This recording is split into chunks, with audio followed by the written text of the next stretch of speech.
Rain hammered the windshield as Ethan Miller's truck idled on a narrow side street. Headlights dimmed. It was 10:42 p.m., and his brother Ryan's sleek silver BMW was parked 2 blocks ahead, half hidden under the glow of a flickering streetlight. "What are you doing here, Ryan?" Ethan whispered under his breath, his chest tight with dread. He had told Lily he was working late, but the truth was darker. He was following his brother. A woman stepped out from the passenger seat, her blonde hair catching the rain like gold dust. Claire Donovan. Ethan recognized her instantly. The wife of Dr. Mark Donovan, one of Ryan's clients. His heart froze. Why her? Ryan stepped out next. No suit tonight, just jeans and a black coat, hands trembling slightly as he reached for her. They didn't speak, but their silence said everything. Ethan gripped the steering wheel, torn between disbelief and rage. "How long has this been going on?" he whispered. "And why her, of all people?" Then something strange happened. Ryan opened the trunk and pulled out a small black duffel bag. Heavy, locked, and handled with care. Claire took it like it was something precious or dangerous. Ethan's breath hitched. "What the hell is in that bag?" By the time he blinked, they were gone, disappearing into a narrow alley lit by the hum of a neon sign. And for the first time in his life, Ethan realized he didn't know his brother at all. Morning sunlight barely touched Ethan's kitchen. The air smelled of cold coffee and silence. Lily hummed softly as she packed her lunch. Ethan nodded, eyes distant. "Just work stuff." But his voice cracked on the last word. His phone buzzed. A message from Ryan. "Lunch later. Got something to tell you." Ethan's stomach twisted. He forced a smile for Lily. "Sure. Just a lot going on." He kissed her cheek, hiding the guilt that came with lying. In his mind, the image of Claire's face under the rain looped endlessly. Why would Ryan risk everything for her? And what was in that black bag? As Lily waved goodbye, Ethan stared out the window, wondering how much truth one family could bury before it broke them apart. Ryan greeted Ethan with his usual charm at the cafe downtown, but his eyes darted like a man expecting someone else. "You look tired," Ethan said flatly. Ryan chuckled. "You know me, never sleep enough." Ethan studied his brother's face. Every smile seemed heavier now. Ryan leaned in. "There's something I'm working on, Ethan. It's private, but it'll change everything for us." Ethan froze. "Private how?" Ryan's grin returned, polished but forced. "You'll see. Just trust me." That word, trust, hit Ethan like a slap. He wondered if Ryan could feel the suspicion bleeding through his silence. And for the first time, Ethan noticed the faint perfume on Ryan's jacket, the same scent Claire wore. Later that night, Ethan drove past Ryan's office just to see if he was still there. The lights were off, but as he turned the corner, he caught a glimpse. Ryan again. Same black coat, walking quickly toward a parked car that wasn't his. Claire sat inside, window half open. They exchanged something. Paper, or maybe money. Then, before Ethan could move closer, Ryan's phone lit up the car's interior, showing a contact name. MD Ethan whispered. Mark Donovan. And his stomach dropped. What if this wasn't just an affair? Back home, Ethan sat in the dark, laptop open, hands trembling. He searched Ryan's name and Mark Donovan's together, and what popped up froze him solid. Financial news articles hinting at insider trading investigations. Ryan's firm was under quiet scrutiny. The pieces clicked horribly together. The secret meetings, the money, the lies. A sudden knock at the door made him jump. "It was Ryan. We need to talk," he said, face pale, eyes wide. "But you can't tell anyone what I'm about to say." Ethan's pulse thundered. The night wasn't over. It was just beginning. Rain dripped from Ryan's coat as he stepped inside Ethan's living room. "You shouldn't have followed me," he said, voice low, trembling slightly. Ethan stood frozen, every muscle locked. Then tell me what's going on, Ryan. Who is she? What's in that bag? Ryan sighed, rubbing his temples. It's not what you think. Claire's. She's helping me with something confidential. Her husband, he's dangerous. Ethan's jaw tightened. Dangerous? She's married, Ryan. Ryan looked up, eyes wild with guilt. You have to trust me, Ethan, please. Ethan stepped back, shaking his head. You said that yesterday, too. I don't even know who you are anymore. The silence that followed was thick enough to choke on. Then Ryan's phone buzzed. A message preview flashed. We need to talk. He's starting to suspect. See, Ethan saw it. Ryan saw that he saw it. And just like that, trust cracked beyond repair. The next day, Ethan drove to the Donovan residence under the guise of dropping off a building estimate. The house was modern, cold, immaculate, like a museum where no one truly lived. Claire opened the door, surprised but composed. Ethan, what are you doing here? I could ask you the same, he said, tone even. My brother's been spending a lot of time with you.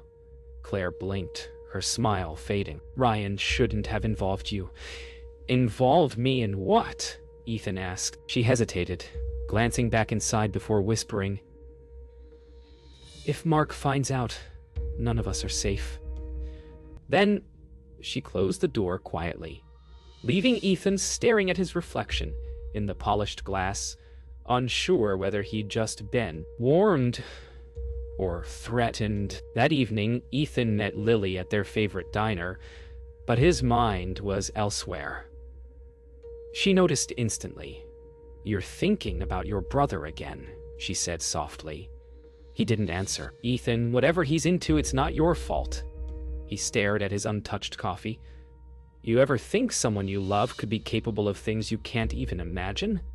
Lily reached across the table, squeezing his hand. Then you imagine too much. He's your brother. Just talk to him. Ethan nodded. But deep down, he already knew talking wouldn't save what was left between them. Outside, a black sedan idled near the corner, headlights off, engine running, watching. Later that night, Ethan followed the car that had been tailing him.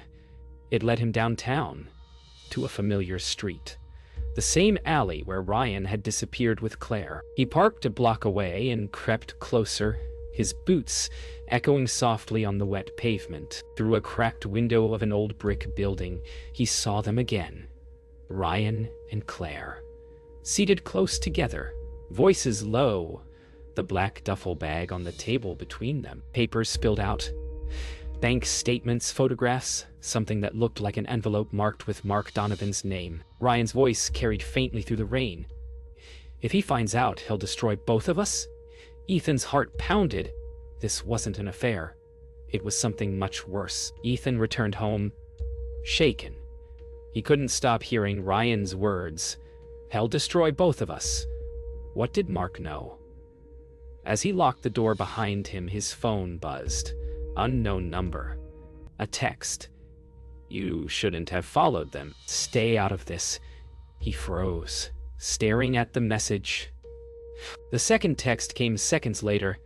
This isn't just about your brother anymore. Ethan turned off the lights, heart hammering, scanning the darkened street through the blinds.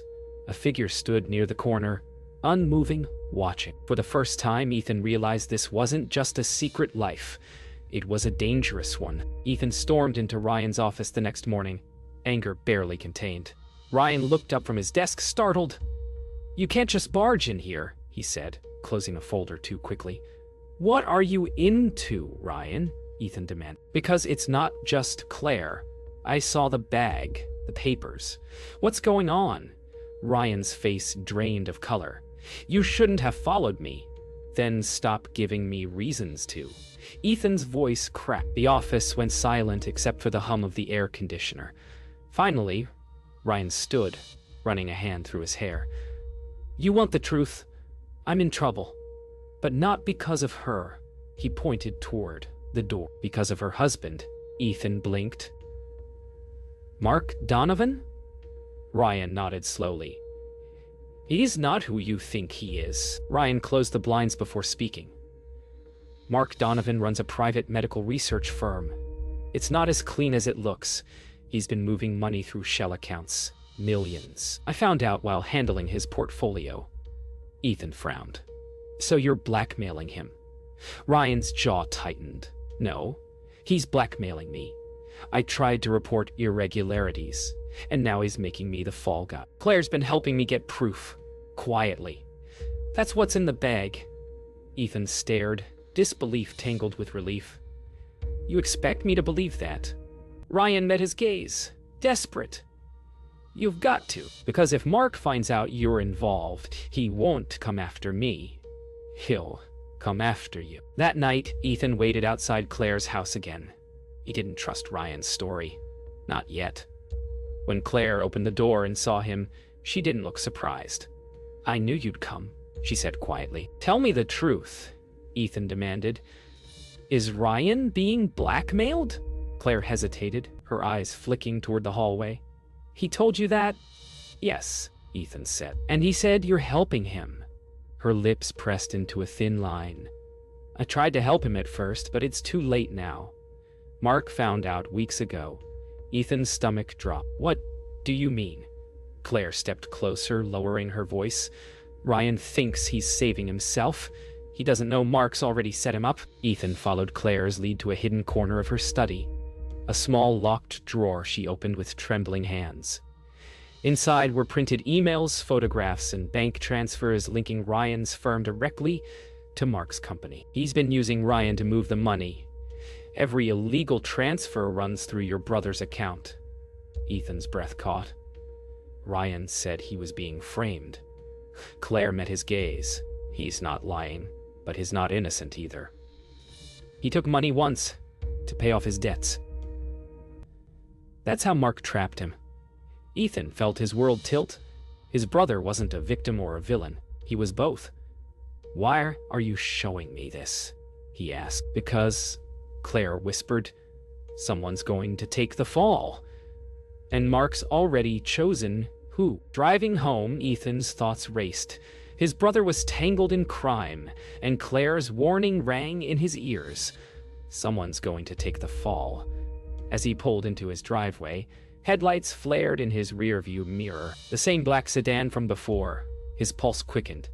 He reached for his phone. But before he could dial, the car door opened, and a man stepped out. Mark Donovan.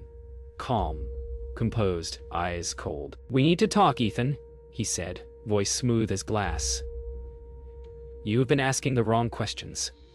Ethan stepped out slowly. Then give me the right ones. Mark smiled faintly.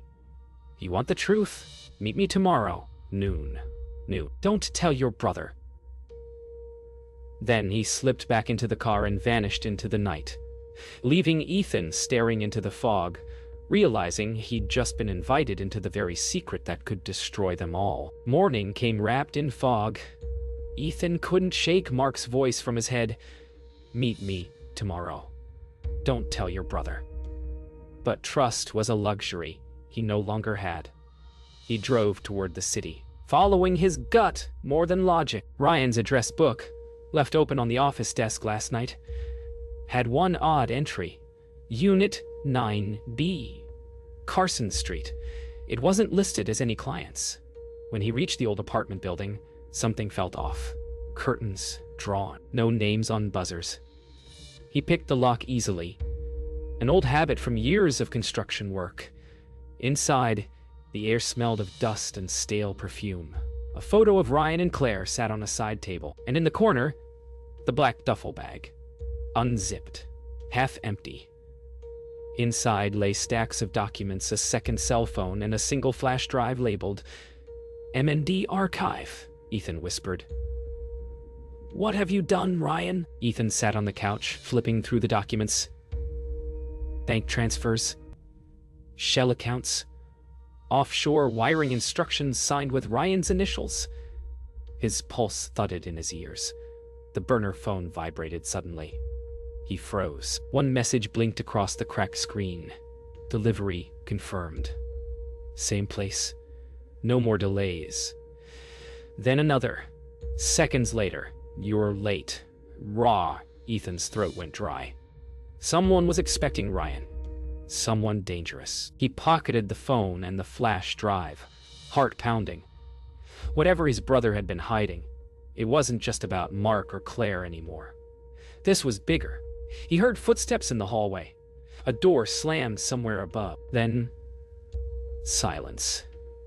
Ethan slipped out, gripping the flash drive like a lifeline. Ethan drove straight to Lily's school. She was finishing a lesson, chalk dust on her hands, calm as ever. When she saw him, her smile faltered. "You look awful," she said softly. "I found something," he whispered. He handed her the flash drive. "If anything happens to me, don't say that," she interrupted. "You're scaring me." "I mean it, Lil. Keep it safe. Don't open it. Just trust me." Lily nodded slowly, eyes wide. "Does this have to do with Ryan?" Ethan hesitated. "It has to do with all of us." Outside, through the classroom window, the black sedan appeared again, parked quietly across the street. That night, Ethan couldn't sleep. Every sound felt amplified. The hum of the fridge, the tick of the clock, his own heartbeat. Finally, he plugged the flash drive into his laptop. Files opened. Transaction records, messages, images. One folder stopped him cold, labeled surveillance. Inside were time-stamped photos. Claire, Ryan, even Ethan himself, taken from hidden cameras. And in several frames, Mark Donovan appeared in the background, talking to someone Ethan didn't recognize. A man in a gray suit. One video file autoplayed. Ryan's voice panicked. "They know about the transfers. If you get this, don't come looking for me." The screen glitched, then froze. Ethan whispered, "Oh God, he's running." The next morning, Ethan drove to the rendezvous point Mark had mentioned, a remote dock on the edge of town. The fog hung thick over the water, the world eerily quiet. Mark was there, waiting. "You found the apartment," he said calmly, not as a question. Ethan's jaw clenched. "You set him up," Mark smiled faintly. "He set himself up. You just stumbled into the mess." He stepped closer, voice low. "Tell me where the flash drive is." Ethan stayed silent. Mark's smile faded. "Careful, Mr. Miller. Some secrets drown faster than they're exposed." Behind him, two men in suits approached, faceless, silent. Ethan turned and ran, fog swallowing him whole as Mark's cold voice echoed after him. "You have no idea what your brother started." Ethan didn't stop running until he reached his truck. His heart pounded, breath ragged, fog swirling behind him like ghosts. Mark's words replayed in his head. "You have no idea what your brother started." Back home, Ethan locked the doors and called Ryan. Straight to voicemail. Again. Again. Finally, a text came through. "Don't trust anyone. Not even her." "Her," Ethan whispered. "Claire, or Lily." He replayed Ryan's voicemail from the flash drive, the part he'd ignored. The part had ignored. There was a second voice in the background. Calm, feminine, measured. "You shouldn't have told him. He'll ruin everything." It wasn't Claire's voice. And Ethan suddenly realized someone else was involved all along. Determined, Ethan traced the flash drive's IP log to a local financial firm, Donovan Investments. But when he arrived, the receptionist looked puzzled. "Mark doesn't handle accounts directly anymore," she said. "His partner does?" "Partner?" Ethan asked. She smiled nervously. "Yes, Ms. Lily Hart." The name hit him like a gunshot. Ethan stumbled back, chest tightening. His Lily, his girlfriend, the one person he trusted through all this, was Mark's business partner? The receptionist tilted her head. "Are you all right, sir?" Ethan forced a nod, but his vision blurred. His mind screamed. How long had she been lying to him? Ethan waited outside Lily's school that afternoon, his pulse a hammer in his chest. When she emerged, smiling as if nothing had changed, he stepped forward. "We need to talk." Her expression faltered. Ethan? What's wrong? He held up his phone. The company's name on screen. Donovan and Hart? You're his partner? Lily's eyes flickered. Guilt, then fear. It's not what you think. Then what is it? Ethan snapped. Were you spying on me? On Ryan? She stepped closer, lowering her voice. I was protecting you. Mark found out you had the flash drive. He wanted to use me to find it. Ethan's hands trembled. And you said yes. Tears welled in her eyes. Because if I didn't, he would have killed your brother. Lily's confession spilled out between sobs. Mark approached me months ago. He said Ryan was moving money illegally, and that you were getting too close. I didn't know what to believe. I just wanted to keep you safe.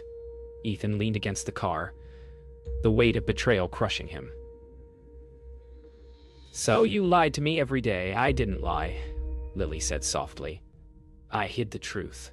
He laughed bitterly. That's the same thing. She grabbed his arm. Listen, Mark's planning something tonight. He called it the final cleanup. If Ryan shows up, he's dead. Ethan's eyes snapped up. Where? The docks, she whispered. Same place as before.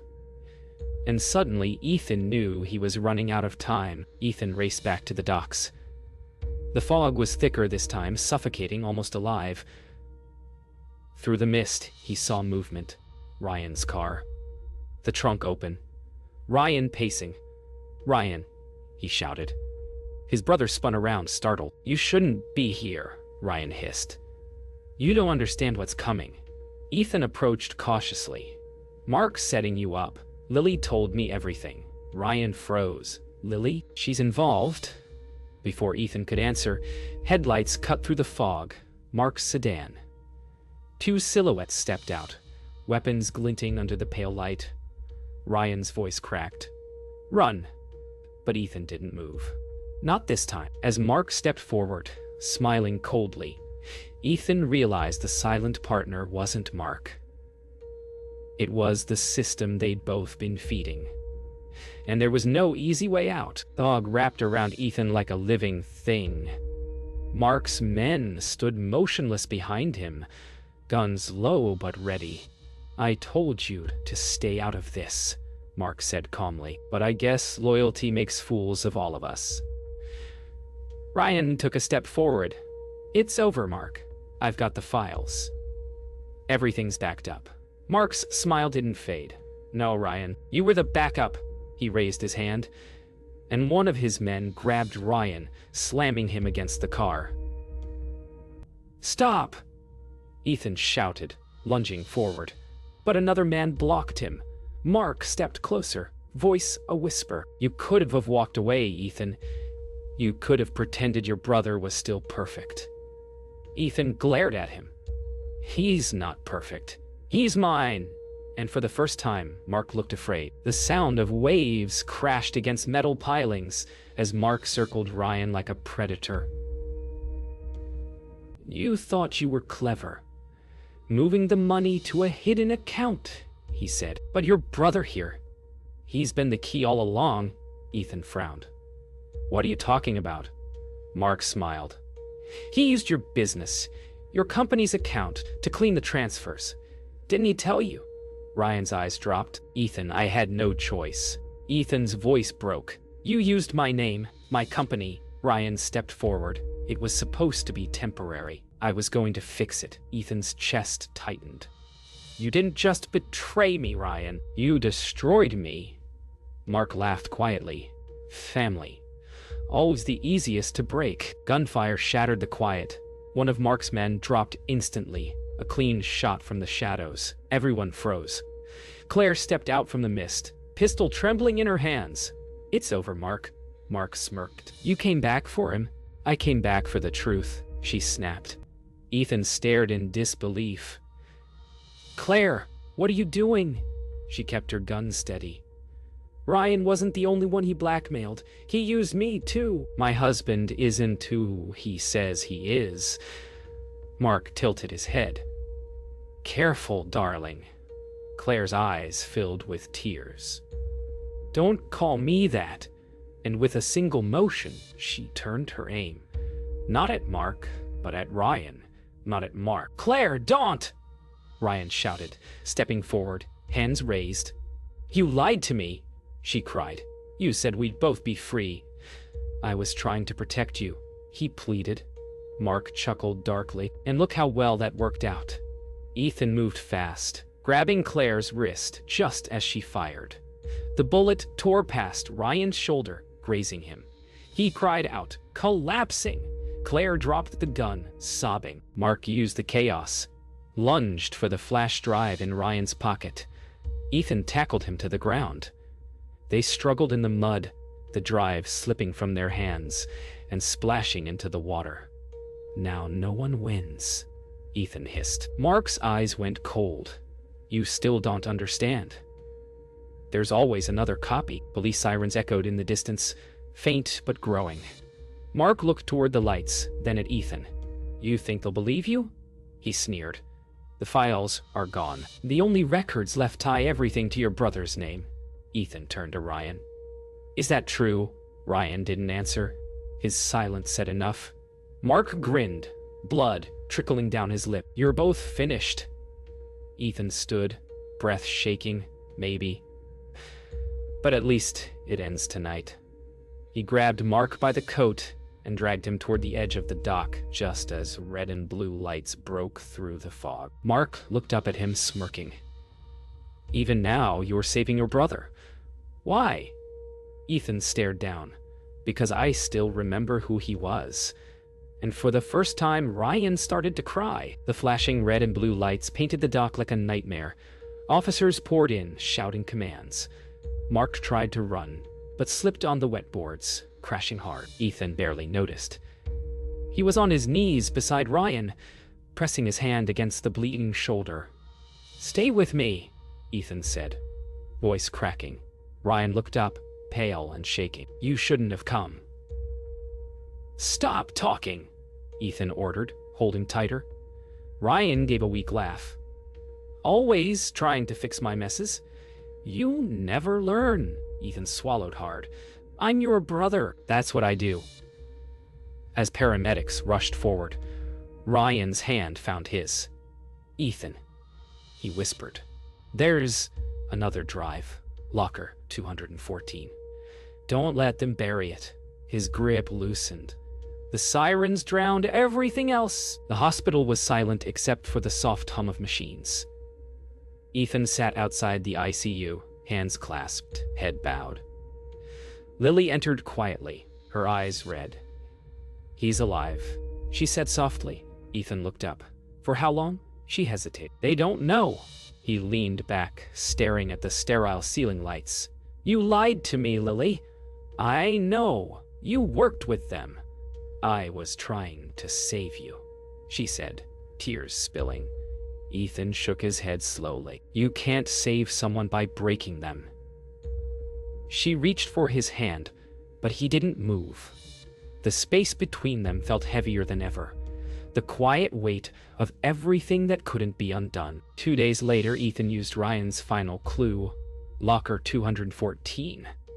The storage unit was small, tucked beneath a rusted bridge outside town. Inside were boxes filled with paperwork, photos, and hard drives, proof of every fraudulent transfer Mark and his network had ever made.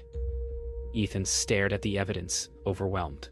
This could clear Ryan's name, or destroy both of them if mishandled. A single envelope lay on top, marked simply. For Ethan, he opened it. Inside, a childhood photo of the two brothers fishing at a lake, and a note in Ryan's handwriting. "You were always the good one. Don't lose that, even for me." Ethan pressed the note to his chest and whispered, "I want." Weeks passed. Mark Donovan's empire collapsed after the files went public. News anchors called it the biggest financial scandal in the state. Claire disappeared. No one knew where. Lily resigned and left town quietly, leaving a single message on Ethan's voicemail. "I hope you can forgive me one day." Ethan sold his construction business and moved out of the city. Life became quieter, simpler. The kind of silence that only comes after the storm. Every morning he'd drive to a lake on the outskirts of town, sit on the dock, and stare at the water. The same place where the photo had been taken years ago. He didn't fish anymore.